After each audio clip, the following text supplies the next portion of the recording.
분들 진심으로 감사합니다. 왜냐하면 여러분에게는 특별한 사명이 있기 때문입니다. 1층에 앉으신 분들과는 다른 특별한 사명이 여러분에게 부여됐습니다. 먼저 아십니까?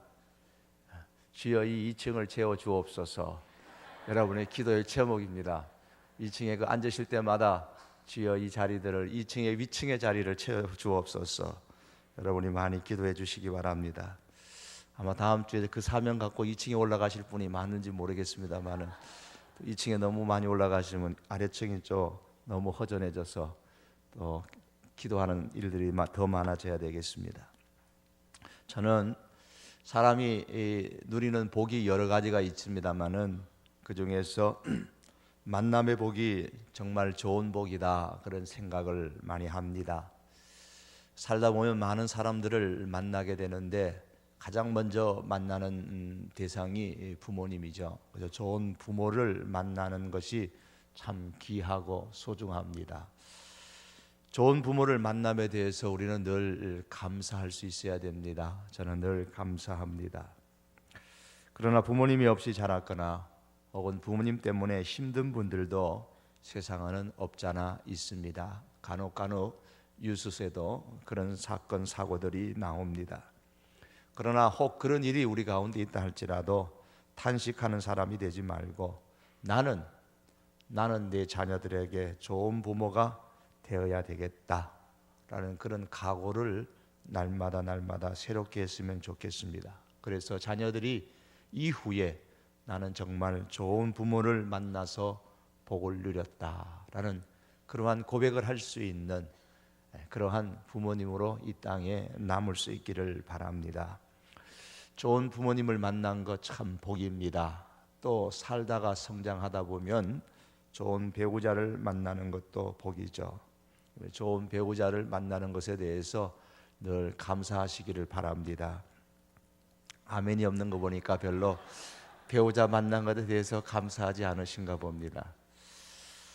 아직 결혼하지 않았다고요? 결혼하지 않으신 분들도 좋은 배우자를 만날 수 있도록 늘 기도하시기 바랍니다. 결혼하신 분들은 혹 많은 경우에 보면 아이고 내 장가를 잘못 가가지고 내가 시집을 잘못 가서 어쩌다 저런 인간 만나가지고 이렇게 고생하는지 몰라, 그렇게 생각하는 분들이 혹 있을지 모르겠습니다. 그러나 반대로 한번 가만 생각해 보세요. 그럼 그 남편은, 그 아내는 날 어떻게 생각할까? 나는 저 사람 잘못 만나가지고 정말 이 고생하는데 그럼 저 사람은 날 뭐라고 생각할까? 한번 생각해 보셨습니까? 과연 내 남편은 내가 좋은 아내를 만났다고 생각을 할까? 과연 내 아내는 좋은 남편을 만났다고 생각을 할까? 돌이켜 반대로 한번 생각해 보십시오. 상대방 입장에서 한번 생각을 해보시고 자신이 배우자의 복이 없다고 생각하지 마시고 상대방이, 내 남편이, 내 아내가 정말 남편 잘 만났다, 아내 잘 만났다 라는 그런 생각이 들도록 내가 우선적으로 최선을 다할 수 있기를 바랍니다. 아멘? 그건 별로 하고 싶지 않으세요? 예. 내 아내가 저를 볼 때에 정말 남편 잘 만났다, 그 생각 드시도록. 반대로도 마찬가지입니다. 여러분의 남편이 여러분 생각하실 때 정말 나는 아내 잘 만났다, 그런 생각이 드시도록 아내로서 혹은 남편으로서 그렇게 최선을 다하면 그게 복이 되는 겁니다. 살다 보면은 좋은 친구도 만나고요, 좋은 선생님도 만나고, 좋은 이웃도 만나고, 좋은 교우들도 만나고, 위아래의 사람들을 만납니다. 얼마나 귀한지 모릅니다. 신앙생활 하다 보면 좋은 교회를 만나게 됩니다. 그런데 사실 좋은 교회라는 게 참 규정하기가 어렵습니다. 이 세상에는 완벽한 교회가 없잖아요. 어떻게 하면 좋은 교회를 만들고 하나님의 마음에 합한 교회가 될까 노력하는, 애쓰는 사람들이 많으면 그 교회는 좋은 교회라, 그런 생각이 듭니다. 현실적으로 이 세상에서 완벽한 교회는 없죠. 참 저 교회가 부럽다 하지만 거기에 있다 보면 거기에도 여러 가지 좋지 않은 것이 눈에 띄게 됩니다. 그러므로 여러분, 우리는 좋은 교회를 찾아다니는 게 말고 좋은 교회를 내가 만들어야 되겠다. 내가 있음으로 통해서 좋은 교회를 만들어 보자 하는 그런 사명을 가지고 우리 성도교회에서 함께 신앙생활 할 수 있기를 바랍니다. 예, 목사도 좋은 성도를 만나야 되고 성도도 좋은 목사를 만나야 됩니다. 거꾸로 말하면 그 반대도 마찬가지입니다. 교인들이 생각할 때 좋은 목사 만났다 생각할 수 있도록 목사가 힘써야 되고, 거꾸로 생각해서 목사가 생각할 때 정말 좋은 교인 만나서 행복하다 그렇게 되도록 교인들도 힘써야 되고, 그런 교회가 정말 좋은 교회입니다. 여러분, 이런 생각하면 얼마나 즐겁겠어요. 우리 남편 참 복도 많다, 복도 많다. 나 같은 아내 만나가지고 정말 복도 많다. 우리 아내 정말 복 많지. 나 같은 남편 만나서 이렇게 될 만큼 우리 서로에 대해서 힘을 쓸 수 있기를 바랍니다. 우리 아버지 참 복 받다. 우리 엄마 참 복 만났다. 복도 많다. 나 같은 자식 두었으니까 얼마나 복이냐. 우리 자식들은 아이고 우리 자식은 정말 복도 많네. 나 같은 아버지 만나고 나 같은 엄마 만났으니까 얼마나 복이야. 자, 우리 목사님 복도 많지. 나 같은 집사가 성도에게 있어서 뭐 이렇게 거꾸로 되도록 정말 나는 복도 많네. 우리 성도교회 교인들 만나서 이렇게 되도록 서로 노력하면서 신앙생활 할 수 있기를 바랍니다. 그러면 더욱더 그렇게 될 줄로 믿습니다. 그런데 우리 인생에 있어서 가장 귀한 만남은 뭐니 해도 예수님과의 만남이죠. 마트 트웨인이라는 사람이 한 번은 성지순례를 갔는데 갈릴리 바다에 가가지고 배를 타려고 하는데 그 배의 그 선주가 그 돈을 너무 많이 달라는 거예요. 배 한 번 타는데 돈을 너무 많이 달라는 겁니다. 그래서 이 마트 트웨인이 사람들 앞에서 아주 큰 소리로 외쳤다고 합니다. 나 이제야 비로소 예수님이 왜 갈릴리 바다를 걸어가셨는지 이해하겠다 그랬습니다. 예, 우리는 뱃삭을 아무리 많이 달라고 해도 타고 가야죠. 뭐 걸어갈 수는 없으니까. 예, 그 배의 선주라는 사람은 그리고 갈릴리 바다 예수님께서 걸어 다니시고 예수님께서 제자들을 부르시고 말씀을 하셨던 그 갈릴리 바다가 거룩한 땅이었다, 거룩한 바다였다, 호수였다는 다른 것에 대해서 별로 관심이 없습니다. 어떻게 하든지 그런 것을 이용해 가지고 얼마나 이윤을 많이 남길까 거기에만 관심이 있죠. 그게 더 그 사람에게는 더 중요한 문제입니다. 단지 경제적인 문제 때문에 사실은 더 중요한 다른 것을 잊고 살아가는 사람이라 그렇게 말할 수 있겠습니다. 그런데 그것은 현대나 그때나 마찬가지인 듯합니다. 갈릴리 바다에 있으면서도 다른 경제적인 어떤 목적 때문에 혹은 다른 목적 때문에 예수님을 만나지 못한 그 선주나 그 선주가 그렇게 불쌍한 것처럼 예배당에 발을 밟고 오르내리면서도 다른 목적 때문에 예수님을 만나지 못한다면 얼마나 불쌍할까, 얼마나 안 됐을까 싶습니다.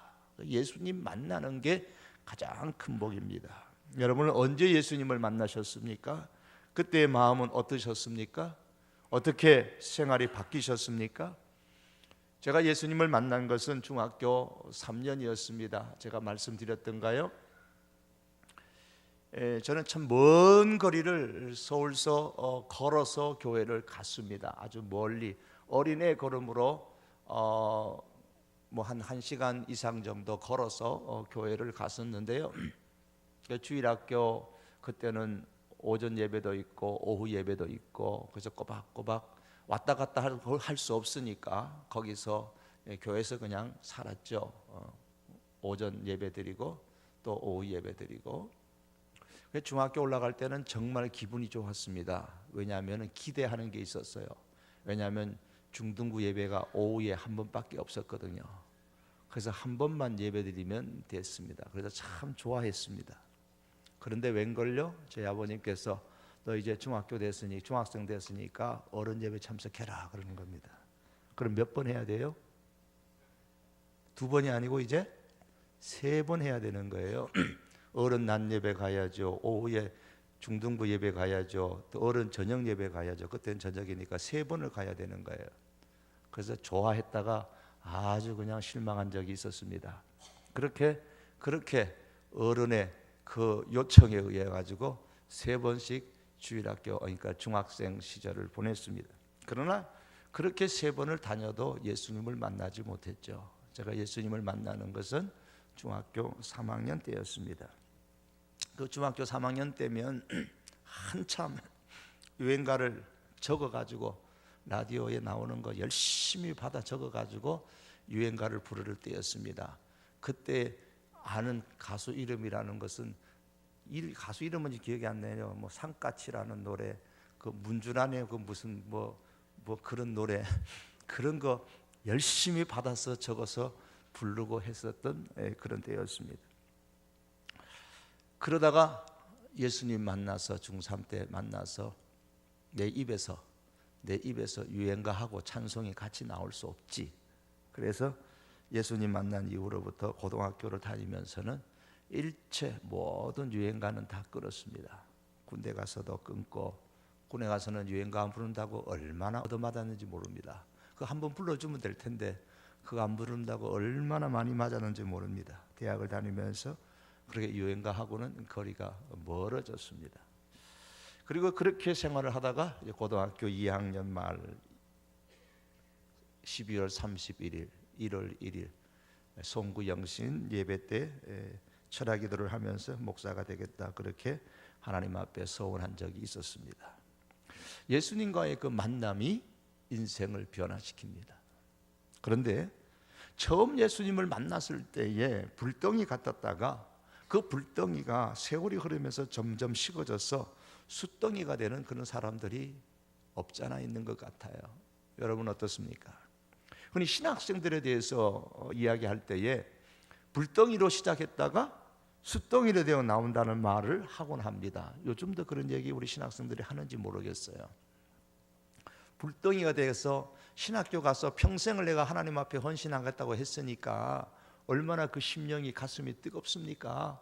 그렇게 해서 신학교를 들어가서 하나님 배우고 예수님 배우고 성령님 배우고 성경에 관해서 더 많이 알게 되기는 되었는데 졸업할 때쯤 되니까 열심히 학문만 해서 그런지 그만 숯덩이가 돼가지고 불덩이가 다 타고 다 식어 빠져서 이제는 숯덩이가 되어가지고 졸업하는 그런 현상이 일어난다, 그런 얘기들을 곧잘 했었습니다. 그런데 이것이 과연 신학생들만의 문제일까? 돌이켜보면 우리가 처음 예수님을 믿게 되었을 때에 느꼈던 그 가슴의 뜨거움, 그 감사, 그 감격, 예수님을 사랑했던 그 열정이 세월이 흘러감에 따라서 점점 식어지고, 그래서 집사님이 되고 권사님이 되고 장로님이 되고 목사가 되면서 이론적으로는 점점 성경을 더 많이 아는데, 그리고 아는 만큼 더 가슴이 뜨거워지고 예수님을 사랑하는 열정이 깊어져야 하는데 실제 현실로는 처음 믿었을 때보다 더 식어지는 경우가 많이 있습니다. 신학교 시절에 교육전사 시절 때는 금요일마다 우리 선생님들하고 산기도 갔었습니다. 열심히 산기도 가서 기도하고 청년들하고 같이 산기도 가서 비가 오면 비를 맞고 기도하고 눈이 오면은 그 겨울에는 그 비닐로가 덮어쓰면서 그 산에서 그 눈을 맞아가면서 그렇게 기도하면서 그렇게 주님을 찾고 부르짖었던 그랬는데, 지금 그렇게 하라 그러면 영 자신이 없는 것은 아마도 많은 이 열정들이 뜨거운 것들이 좀 식지 않았나 그런 생각이 듭니다. 그만큼 용기가 나지 않는 거예요. 이런 모습을 보면서 생각을 해볼 때에 그렇구나. 이 머리에서 이 가슴까지의 거리가 손바닥으로 뺨을 한번 재보면 2뼘밖에 안 되는 짧은 거리인데도 불구하고 머리에서 가슴으로 가는 이 길이 어쩌면 그리도 멀고 힘겨운 길인지 다시 한 번 더 깨닫게 될 때가 종종 있습니다. 머리에서 가슴으로 가는 그 길이 험난하고 먼 길임을 느낄 때에 때로는 신앙에 좌절하기도 하고 때로는 목회하다가 탈진을 경험하기도 하고 그렇습니다. 머리에서 가슴으로 가는 그 길이 험하고 멀수록 우리의 영적 에너지는 빈약하게 되고 고갈되어지는 겁니다. 우리 주님을 향하는 그 사랑이 이 머릿속에서만 계속 머물러 있고, 이게 계속해서 아래로 가슴으로 내려가야 되는데 가슴에 있는 것은 벌써 다 쏟아져 벌써 없어져 버리고 고갈되어 버리고 머리에서는 내려오지 아니하고, 결국 그렇게 되어졌을 때에 교회와 하나님의 사람들에게 유익이 되는 것보다는 짐이 되는 그런 경우가 종종 있습니다. 짐이 돼요. 목회를 하면서 한 가지 바람이 있다면은 그것은 교인들에게 짐이 되지 않았으면 좋겠다라는 그런 생각을 종종 합니다. 지난해 저물 때에 영화관에서 화제의 영화가 하나 있었는데요, 일본 영화였던 엔딩 노트라는 그런 중년 영화인데, 중년 남성이 말기암 판정을 받은 후에 가족과 죽기 전에 꼭 해야 할 목록을 작성해가는, 그리고 실천해가는 그런 과정을 담은 영화입니다. 그래서 버킷리스트라 그래가지고 죽기 전에 꼭 해야 할 일들을 이렇게 적어놓은 것입니다. 그리고 하나하나 실천해가는 그런 영화였습니다. 한국 사회가 급속도로 이제 고령화되면서 함께 웰다잉이라는 이 단어가 이제 관심의 대상이 되기 시작했고, 그런 영화가 나오면서 이 같이 매치가 되어져 가지고 시기적으로 딱 맞아 떨어졌습니다. 그래서 사람들의 많은 관심이 집중되어졌던 그런 영화였습니다.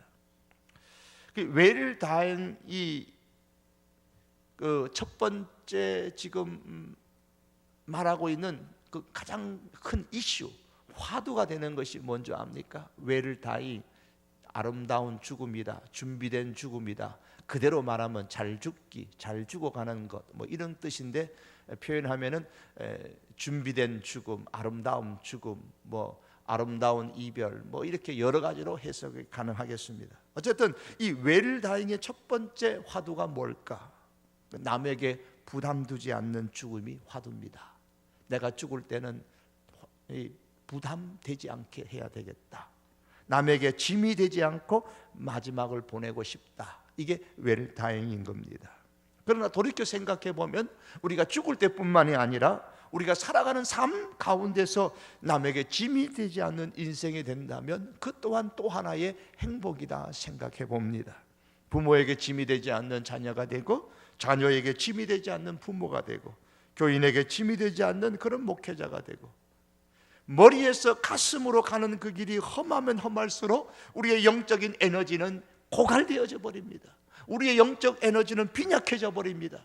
영적 에너지가 고갈되어져 탈진되면 탈진될수록 그것은 내 자신 한 사람만의 문제가 아니고, 그것은 내 주변의 사람들에게도 좋지 않은 영향을 끼치게 되는 짐이 되는 결과를 초래하게 되는 겁니다. 머릿속에 갖고 있는 이 지식이 가슴으로 내려가지 아니하면은 신앙의 암에 걸릴 위험성이 대단히 높습니다. 존 웨슬리라는 사람은 감리교를 창시했던 사람이죠. 예수님을 머릿속으로 아는 것과 가슴으로 아는 것에 대해서 직접적으로 그가 경험하면서 그런 경험담을 얘기했습니다. 그는 이렇게 말합니다. 저녁 때 나는 집회에 정말 마지못해 갔습니다. 누군가 루터의 로마서 서문을 읽고 있었는데 8시 45분쯤 되었을 때에 나는 마음이 이상하게 달아오르는 것을 느꼈습니다. 그리스도에 대한 사랑으로 말미암아 하나님이 내 심령 속에 변화를 일으키는 것에 관한, 변화를 일으키는 것에 대한 그 말씀을 읽을 때에 내 마음 속에 그냥 진동, 내 마음 속에 뜨거워지는 것을 느꼈습니다. 그렇게 그는 고백을 한 바가 있습니다. 웨슬리는 그동안 머릿속으로, 목회자로서 머릿속으로 알고 있었던 그리스도와 기독교의 그 많은 신앙이 가슴 속으로 내려오는 그런 깨달음을 얻었다라고 그렇게 고백을 하고 있습니다. 웨슬리의 그런 고백은 그리스도를 단순히 이성으로만이 아니라 마음으로 아는 것, 마음으로 예수 그리스도를 만나는 것이 얼마나 중요한지 우리에게 보여주고 있는 겁니다. 그리스도를 역사적 사실로 아는 것만으로는 여러분 부족합니다. 예수님이 역사적인 어떤 인물이었고 성경에서 어떤 사건들을 일으킨 분이고 예수님이 성경에서는 뭐라고 말씀하는지 그것을 아는 것만 갖고는 부족하다는 겁니다. 우리는 그리스도를 친밀한 관계 속에서 가슴으로 만나야 되고 가슴으로 알아야 됩니다. 그리스도를 아는 그 머리에 있는 것이 가슴으로 이렇게 내려와야 된다는 거예요. 가슴으로 그리스도와 만나지 않고도 우리는 얼마든지 그리스도를 알 수가 있습니다. 우리는 복음의 진리에 쉽게 동의하면서도 그 밖에 세상의 다른 것에 더 많은 매력을 느끼고 그것들을 추구하며 살아갈 수가 있습니다. 머리로는 그리스도의 진리를 인정할지 몰라도 마음은 다른 사람이나 다른 것에서 위로를 찾고 있을 수도 있다는 말입니다. 여러분, 우리는 그리스도를 머리로만이 아니라 가슴으로 만나야 되고 그리스도를 가슴으로 알아야 됩니다. 어떻게 그것이 가능합니까? 사도 바울은 로마의 감옥에 있으면서도 에베소 교회 성도들을 생각했습니다. 어떻게 하면 저 성도들이 가슴으로 그리스도를 알고 가슴으로 주님을 만날 수 있을까? 그래서 그들을 위해서 기도했던 내용 가운데 하나가 이겁니다. 믿음으로 말미암아 그리스도께서 너희 마음에 계시게 하옵시고. 믿음으로 말미암아 그리스도께서 너희 마음에 계시고. 그렇죠. 믿음이 있어야 그리스도가 우리 마음에 계시죠.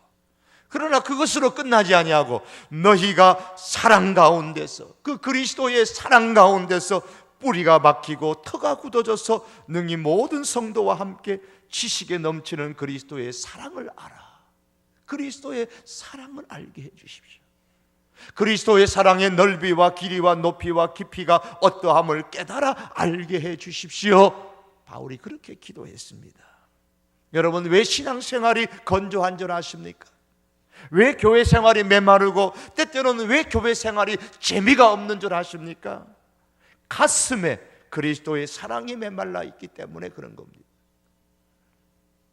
얼마 전에 토끼를, 조그마한 건 주먹밥보다 조금 더 큰 토끼를 2마리 암수를 사왔습니다. 그런데 한 마리가 설사를 하더니 결국 아무것도 먹지 않고 힘이 없어서 죽어버렸어요. 아무것도 안 먹는 거예요. 막 입으로 막 억지로 막 먹여주려고 애를 써봤는데도 이빨을 꽉 다물고 안 먹어요. 그러면서도 매일 계속 설사를 하고 그러다가 결국 힘이 빠져갖고 죽더라고요. 우리 가슴에 주님의 사랑이 다 빠져가 버리면 우리의 영이 메마르게 되는 겁니다. 왜 메마르느냐? 왜 재미가 없느냐? 왜 신앙생활이 건조하냐? 내 마음에, 내 가슴에 그리스도의 사랑이 지금 빠져나가는 거예요. 다 빠져나갑니다. 주님의 사랑이 우리 가슴에 늘 충만해야 되는데 하나님의 모든 충만하신 것으로 너희에게 충만하시기를 구하노라. 바울은 이렇게 기도했습니다. 너희에게 충만하기를 원하노라. 너희 가슴에 그 그리스도의 사랑을 알고 그리스도의 사랑을 깨달았습니다. 그리스도의 그 사랑이 너희 가슴에 충만하기를 원한다고. 그리스도의 사랑이 우리 가슴에 있어야, 그래야 우리가 메마른 신앙생활을 하지 않게 되는 겁니다. 가슴에 그리스도의 사랑이 메마르면 흔히 하는 말로 신나지가 않아요. 교회 생활이 신나지 않아요. 재미가 없고요. 신나지 않고 재미가 없으면 어떻게 됩니까? 무슨 일을 하더라도 열심히 하고자 하는 의욕이 다 빠져버립니다. 힘이 그냥 쫙 빠져버리죠. 그렇게 되면 결국에는 이 토끼가 지 몸도 지탱하지 못하고 그냥 탁 옆으로 쓰러지는 것처럼 그냥 그 상태가 지속되면 그냥 쓰러지는 거예요, 옆으로. 그런 사람이 여기도 나타나고 저기도 나타나고 그러면 교회가 침체되고 온갖 문제가 교회에 발생하게 됩니다. 우리의 가슴에 왜 사랑이 없느냐? 그리스도를 머릿속으로만 아는 성도가 많은데 비해서 그리스도를 가슴으로 아는 성도가 적기 때문입니다. 우리는 그리스도를 머리로만 알지 마시고 가슴으로 아셔야 돼요. 그래서 에베소서 3장 18절에 보면 지식에 넘치는 그리스도의 사랑을 알아, 그렇게 말합니다. 지식에 넘치는 그리스도의 사랑을 알아야 된다 그랬습니다. 이 지식에 넘친다라는 말씀은 지식을 넘어서서 지식으로 헤아릴 수 없을 정도로 그런 의미예요. 그리스도의 사랑의 넓이와 그리스도의 사랑의 길이와 그 높이와 그 깊이가 얼마나 풍성한지 내 지식으로는 헤아릴 수 없을 정도로 풍성한 그것을 내 가슴으로 느끼는 겁니다. 그럴 때 우리 신앙생활에 신이 나는 겁니다. 하나님 크신 사랑을 측량다 못하네. 영원히 변치 않는 사랑 성도여 찬양하세. 하나님 크신 사랑입니다. 1절 한번 불러볼까요? 그 크신 하나님의 사랑, 그 크신 하나님의 말로다 영영 저 높고 높은 별을 넘어 저 높고 높은 별을 넘어 이 낮고 낮은 땅 죄범한 영혼 구하려 그 아들 보내 화목제물 삼으시고 죄 용서하셔. 하나님 크신 사랑, 하나님 크신 사랑을 측량다 못하네. 영원히 변치 않는 사랑 성도여 사랑하세.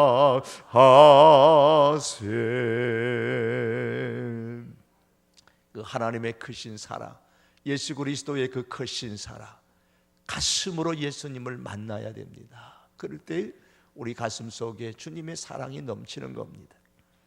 오늘 본문에 보시면 예수님께서 여리고를 지나가시면서 삭개오를 만나셨습니다. 그리고 삭개오에게 뭐라고 말씀하셨습니까? 5절의 말씀 보시면 삭개오야 속히 내려오라, 내가 오늘 내 집에 유하여야 하겠다 그랬습니다. 오늘 본문의 말씀에 기록되어져 있는 삭개오는 가졌지만은 불행한 사람이었습니다.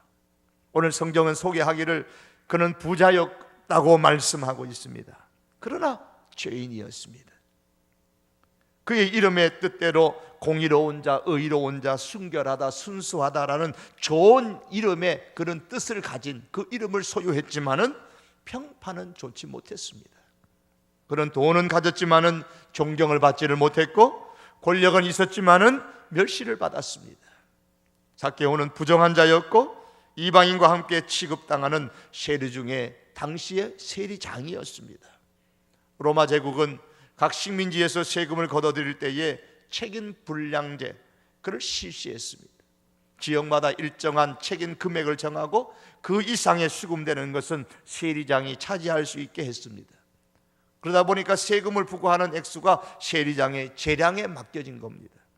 그래서 세리장들은 책임량보다 훨씬 많은 세금을 징수해서 일부를 목표량, 책임량은 로마의 정부에 바치고 나머지는 자기가 가져서 부를 축적했던 겁니다.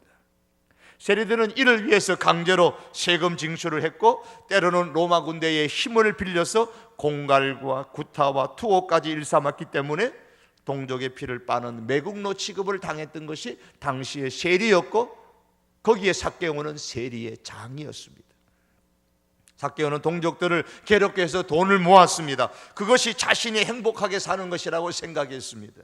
그러나 오히려 이웃에게 미움받고 외면당하는 삶을 살고 있었습니다. 모든 사람들이 삭개오를 죄인이라 그랬습니다. 오늘 성경도 삭개오를 일컬어서 죄인이라고 말했습니다. 그의 집을 일컬어 죄인의 집이라고 비난을 했습니다. 오늘 성경 말씀에 죄인의 집에 왜 예수님 들어가시냐고 사람들이 그렇게 핀잔을 주고 있습니다. 하지만 예수님께서는 이러한 삭개오를 부르셨습니다. 그의 집에 머물기를 원하셨고 그와 사랑의 관계를 맺기를 원하셨습니다. 여러분, 오늘 이 말씀 어찌 삭개오뿐이겠습니까? 예수님은 우리와 깊은 사랑의 관계를 맺고 싶어 하십니다. 그 이유가 뭡니까? 그 이유는 오직 하나밖에 없습니다. 나에 대한 예수 그리스도의 무조건적인 사랑 때문에 그렇습니다. 로마서 5장에 보면 이 사랑을 이렇게 표현합니다. 우리가 연약할 때에 주님이 죽으셨다고. 우리가 연약했을 때에 주님이 죽으셨고, 우리가 죄인 되었을 때에 주님이 죽으셨고, 우리가 하나님과 원수 되어졌을 때에 주님이 우리를 위해서 죽으셨다고. 주님의 그 사랑을, 하나님의 그 사랑을 그렇게 표현하고 있습니다. 무조건적인 사랑입니다. 무언가 우리가 잘난 것이 아닙니다. 삭개오가 주님 앞에 잘난 것이, 주님을 만날 수 있는 그 무엇이 있었던 것이 아니었던 것처럼 우리 역시 그렇습니다. 무조건적으로 사랑하셨던 이 사랑을 우리가 가슴으로 느껴야지 주님이 나를 구원하셨다는 이 사실을 내 머리 지식으로만 아는 것으로는 부족하다 말입니다. 이 사랑의 특권을 우리가 받고 있음을 가슴으로 우리가 매일매일 느끼고 있어야 우리가 멋진 신앙인의 삶을 살아갈 수가 있습니다. 아무도 좋아하지 않고 쳐다보지도 않는 이 삭개오를 예수님은 먼저 쳐다보셨습니다. 5절에 보시면 예수께서 그곳에 이르사 쳐다보셨어요. 그냥 지나가셔도 될 텐데, 위에서 아래로 내려다보는 삭개오이기 때문에 그냥 밑에 계시는 예수님 길 따라 지나가시면 될 텐데, 예수님께서 그곳에 이르셔서 삭개오가 내려다보는 돌무화과 나무, 과거의 성경에는 뽕나무라 그랬지만 정확한 번역이 이 돌무화과 나무입니다. 우리나라의 뽕나무 생각하시면 안 됩니다. 이 돌무화과 나무 위에서 내려다보시는 그 삭개오 지나가시지 아니하고 거기에 서서 쳐다보셨다 그랬습니다. 아무도 진심 어린 말을 걸지 않는 삭개오에게 쳐다보실 뿐만 아니라 예수님은 말을 건네셨습니다. 삭개오야, 속히 내려오너라. 아무도 죄인의 집이라고 그곳에 얼씬도 하지 않는데 주님께서는 오늘 내 집에 유하여야 되겠다고 주님의 사랑을 표현해 주셨습니다. 삭개오는 이렇게 예수님이 자기와 깊은 사랑의 관계를 맺는 것이 자기에게는 특권 중에 특권이요, 가슴으로 주님의 사랑을 온몸으로 그가 다 경험하는 그런 순간들이었습니다. 그래서 이제는 내가 갚는 인생을 살아야 되겠다. 그래서 8절의 말씀에 보니까 주여 보시옵소서, 내 소유의 절반을 가난한 자들에게 주겠사오며 만일 누구의 것을 속여 빼앗은 일이 있으면 내 갑절이나 갚겠나이다. 이것을 모아야 행복하다고 생각했고, 이 물질들을 모으기 위해서 얼마나 많은 핀잔을 듣고 조롱을 받고 무시를 받고 그러면서 모았던 재물입니까? 그런데 주님의 사랑을 가슴으로 느끼게 되니까 그냥 아낌없이 내어줄 수 있는 겁니다. 자기가 남의 물건을 토색한 것이 있으면 회개하는 겁니다. 그리고 말씀에 따라서 4배를 갚겠다고 말하고 있습니다.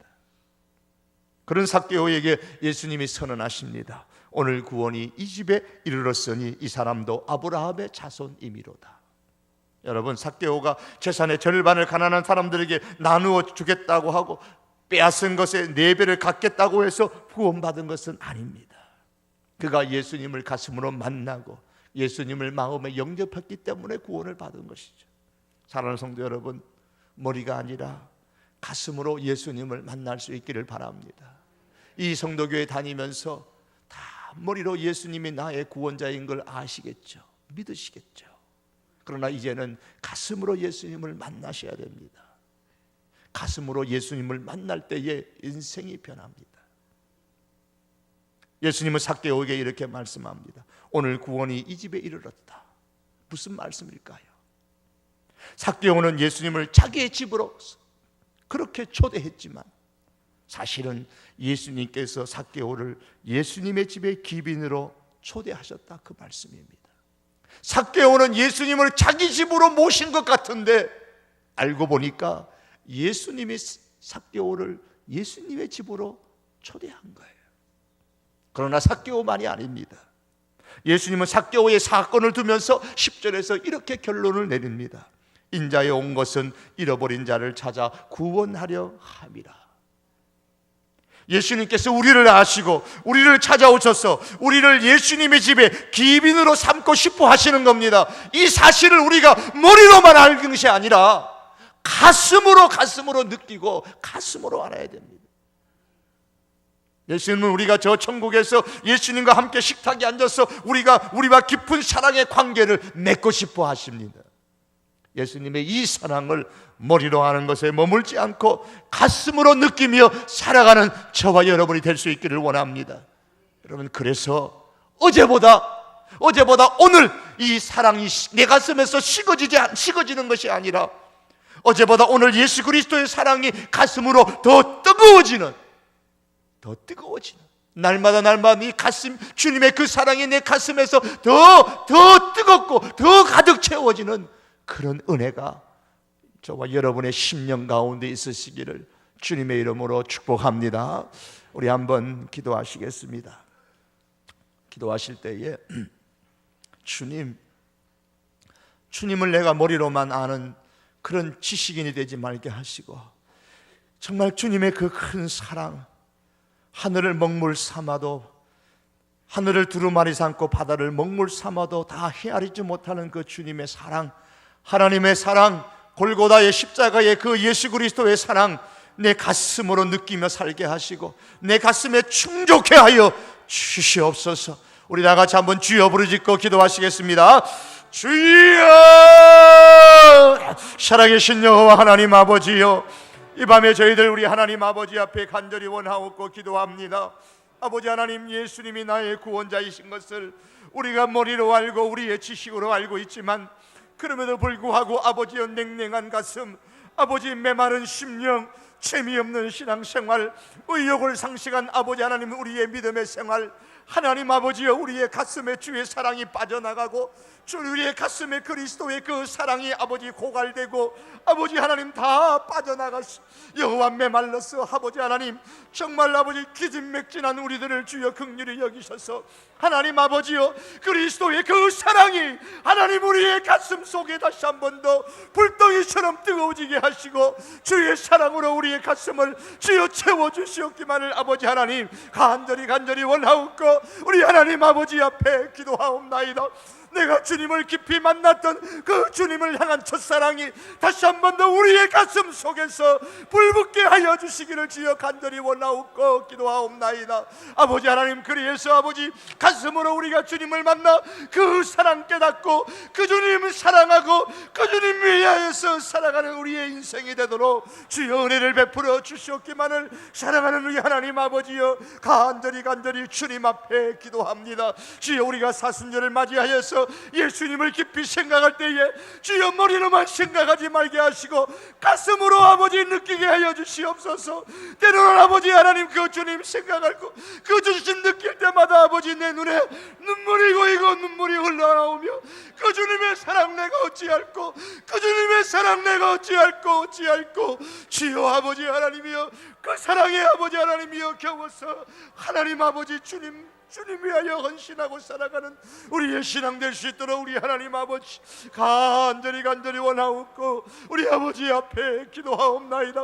우리 성도교회 살아가는 우리 모든 교우들 아버지 하나님 심령마다 하나님 주여 주의 사랑으로 하나님 채워주시기를 원합니다. 주의 사랑으로 충만하기를 원합니다. 주님의 십자가의 이 사랑 채워주시기를 아버지 하나님이여 원합니다. 숫덩이가 아니라 불덩이 같은 주의 사랑으로 뜨거워지는 심령들이 되게 하여 주시기를 주여 간절히 원합니다. 오 하나님 아버지여, 이 불덩이 같은 이 신앙으로 주님 사랑하고 주님 섬기고 아버지 맡은 아버지 하나님 우리의 삶을 감당할 수 있도록 주여 은혜를 베풀어 주시옵소서.